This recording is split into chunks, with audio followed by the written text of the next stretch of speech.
Luka Elsner, ujeli smo vas takoj po treningu, malce ste še prepoteni, morda teže kot pomočnik trenerja ali kot igralec?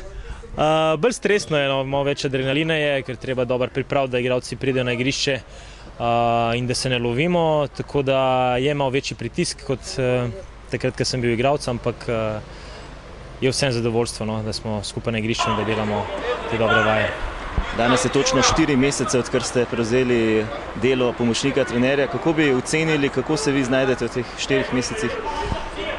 Težko je bilo na začetku, vsekakor iz te igralske zgodbe sem naslednji dan že bil v vlogi pomočnika trenerja, tako da sem se moral hitro stvari učiti.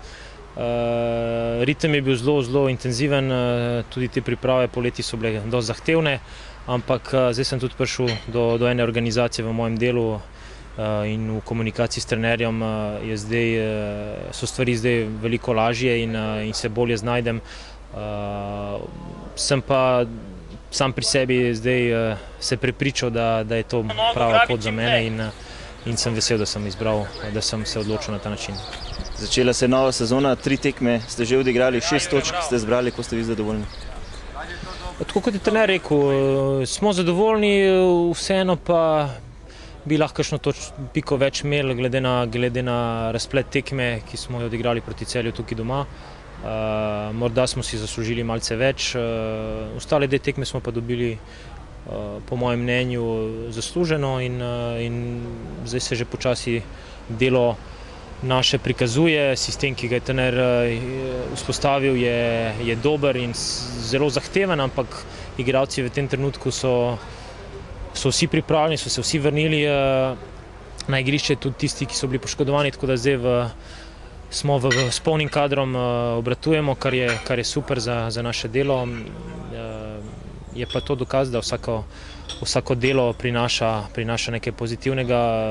Moramo biti pripravljeni, da bodo tudi nihanja v sami igri, ampak zaenkrat jih igralci ne prikazujejo preveč in upam, da se bo tako nadaljevalo, ker smo na dobri poti. Včeraj tekma z mladinci, zmaga z 2-0, verjetno zelo pomembna, predvsem za te igralce, ki se vračajo v tekmovalni ritem. Normalno, da želimo ohraniti celotni kader v tekmovalnem ritmu, kajti prav vsakega igralca bomo potrebovali, hitro bodo prišle poškodbe, razne kazni zaradi kartonov, tako da rabimo vso kvaliteto, ki jo imamo na razpolago in tudi s fizioterapeuti smo zelo veseli, da smo uspeli vse igralce vrniti na igrišče in da bom rekel, da je zdaj skoraj 99% igralcev pripravljenih za začeti tekmo, tako da je to dobra stvar. In seveda super zamisel, da imamo te tekme med tednom, ki ohranjajo tudi zadovoljstvo pri igralcih, ker če samo treniraš, pa ni nobenih tekem, ti motivacija hitro pade, tako se pa zadrži ta nivo koncentracije in želje. Umirili ste se z mladinsko ekipo, je še veliko kadra vzadaj? Že mi ga imamo letos kar nekaj na razpolago v profesionalnem moštvu, sigurno v naslednjem letu in pa še mečken dlje, če gledamo, bo veliko igralcev na voljo, ki bodo kvalitetni, ki nam bodo velik plus prinašali, že letos jih imamo kar nekaj, ki so sposobni in ki vlečejo to ekipo naprej. Tako da kvalitetno delo v MNC-ju je sigurno največja prednost nogometnega kluba Domžale. Če gledamo tudi kadeti, ki so zdaj še nekaj oddaljeni od prve ekipe, je kvaliteta samih posameznikov ogromna in seveda na to prva ekipa, profesionalno moštvo nogometnega kluba Domžale mora računati v prihodnosti. Sledi tekma s Koprom, ki je začel z 2 remijema, z 0-0. Kaj pričakujete v sobotni?